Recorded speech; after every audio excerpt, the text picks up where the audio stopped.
first is the economy. You're going to hear a lot about the Trump economy tonight, and in many respects, this is a place where Trump believes he has a lot of traction. He believes he's responsible for a large economic boom. And there are some areas where the numbers back Trump up as far as what's happening in the economy right now. The stock market is up. Unemployment rate is low, although prior to being elected, Trump claimed that those figures were fraudulent and shouldn't be believed, but now he believes them, and they are. It's in the 4% range, which is positive. But there's a good piece on ThinkProgress right now that we just published this morning, looking at some of the facts, the real facts behind the Trump economy and the much publicized Trump boom. If you start looking at the actual data, really isn't there, not for most working people. One thing to look at is how many jobs were actually gained last year. And if you look at the numbers, there were fewer jobs created last year than in any year since 2010. So this might be surprising. It's not something you hear a lot of from the president. Trump is always saying jobs, jobs, jobs. We're creating jobs. We're bringing in more jobs. But actually, for several years, dating back all the way to 2011, which was Obama's first term, the Obama administration had actually created more jobs on an annual basis than we've seen in Trump's first year. If you look at the other thing that Trump is likely to talk about a lot is the bonuses, all of the bonuses and wages that are being raised that you hear a lot of announcements from major corporations. These sound impressive, $1,000, a dollar or two up on their minimum wage. But if you break down the figures, the corporate tax cut was worth about $1 trillion to corporations over 10 years. These are one-term bonuses, and if you look at the 50 or 60 companies that have made these announcements, the total amount that workers will get is only about 0.1% of the total value to corporations. So we aren't seeing this money really trickle down to workers. 99% plus of the money, the value of these tax cuts are not being transferred to workers. You are seeing billions and billions of dollars of things like stock buybacks, which are great for investors. They boost up the stock market some more, but they really don't do much in terms of economic growth, which is another thing to look at. Economic growth last year, Trump promised to get it above 3, get it above 4, but if you look at economic growth last year, it was 2.3%, which is more than 2016, but less than 2015 and 2014. So that's another big thing that we're going to be looking at with the Trump economy. Second big item, which is more in play as far as on a policy level, and that is immigration. We avoided a government shutdown a couple of weeks ago, and what we did was kick the can down the road till February 8th. The idea was we were going to get together, the Republicans and the Democrats, and work out a deal on immigration in the interim time. Time's quickly running out. This is the second to last day of January. There's little more than a week left. The major thing that's happened is the White House has put out a sheet of principles talking about what they'd like to see with the deal.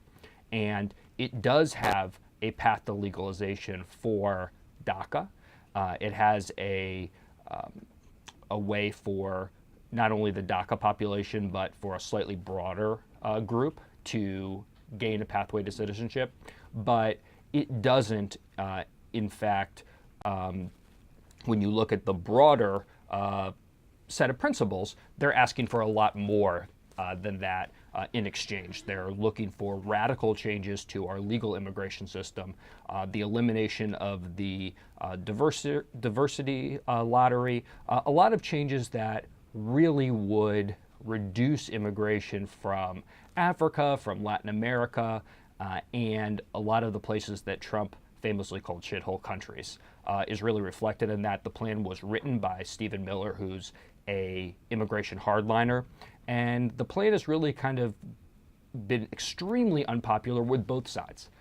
The people, even the Dreamers themselves, has rejected it, called it a white nationalist ransom note. And on the other side, a lot of the immigration hardliners don't like that there is, in fact, a pathway to citizenship for the DACA recipients. So it's unclear if we're any closer than we were a couple of weeks ago to creating a deal, and we don't know what's going to happen on February 8th. But what you're likely to see tonight is a lot of talk about the necessity of a wall, a lot of talk about crime. Trump has invited people whose families, unfortunately, have been victims of crime by undocumented immigrants.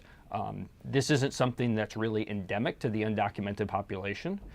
There's no evidence that they're more violent or more likely to commit crimes than the general population, but it's something that Trump wants to highlight tonight in order to justify this long list of demands, $25 billion for the wall, and all these other demands that he's making in exchange for the DACA population. So those are the two things that we're really going to be keeping a close eye on tonight.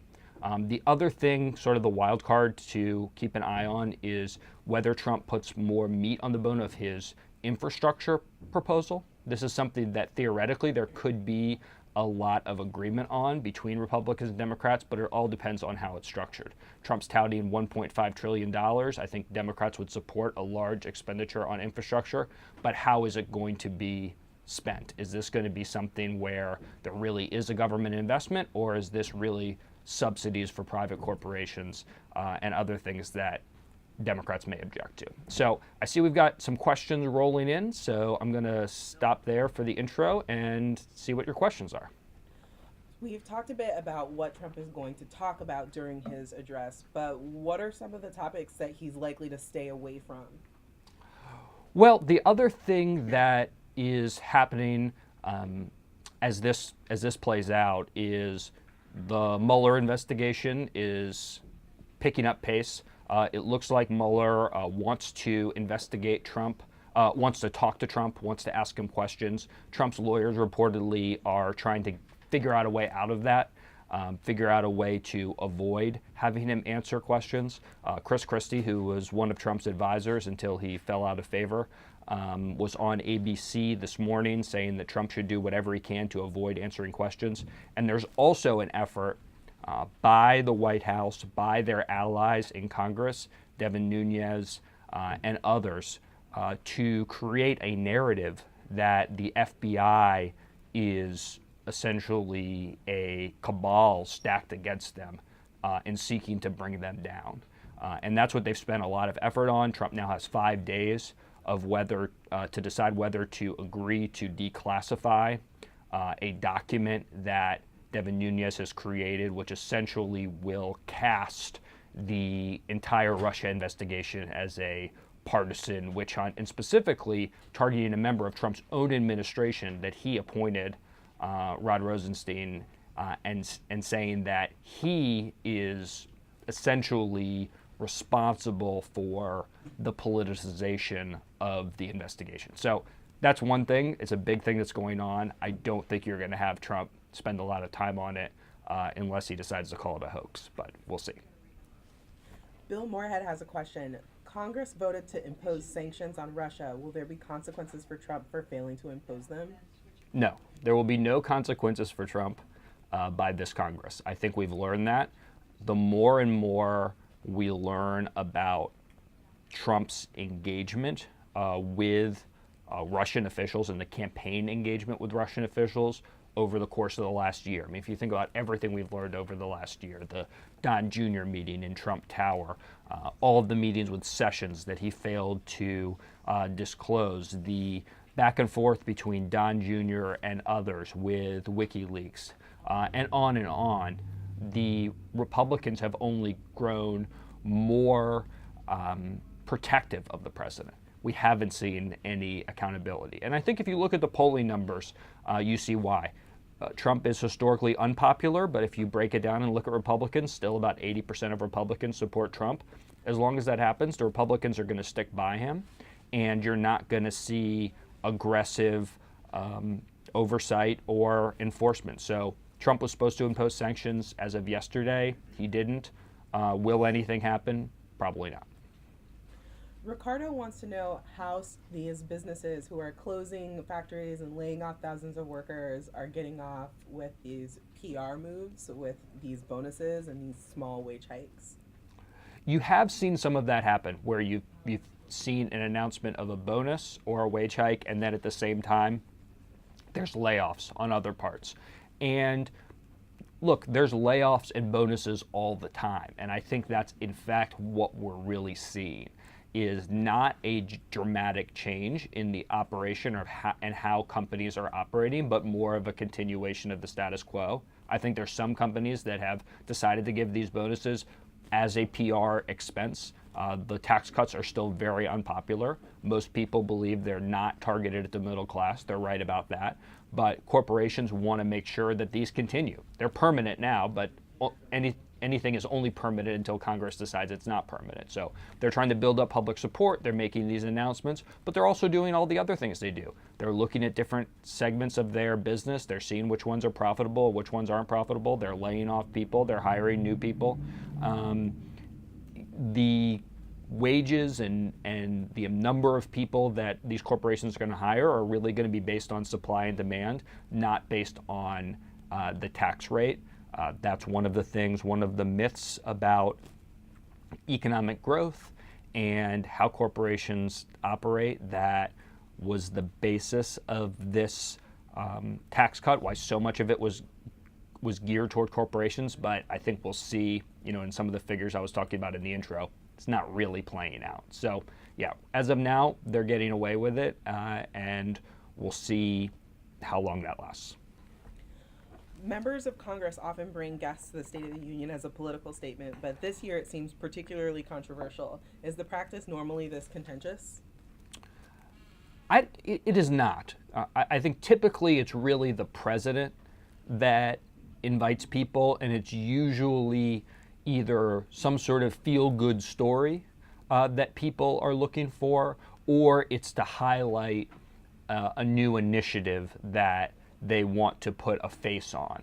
If you want to have a new veterans program to support college loans or making sure more veterans go to college, you might bring someone who could benefit from the program.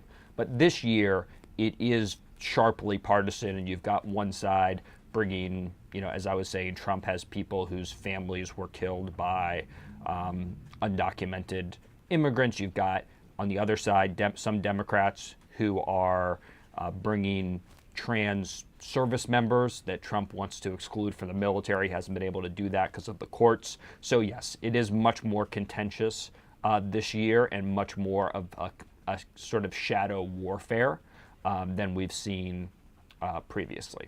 So anyway, it looks like that's all the time we have for today. We're going to be watching the State of the Union tonight.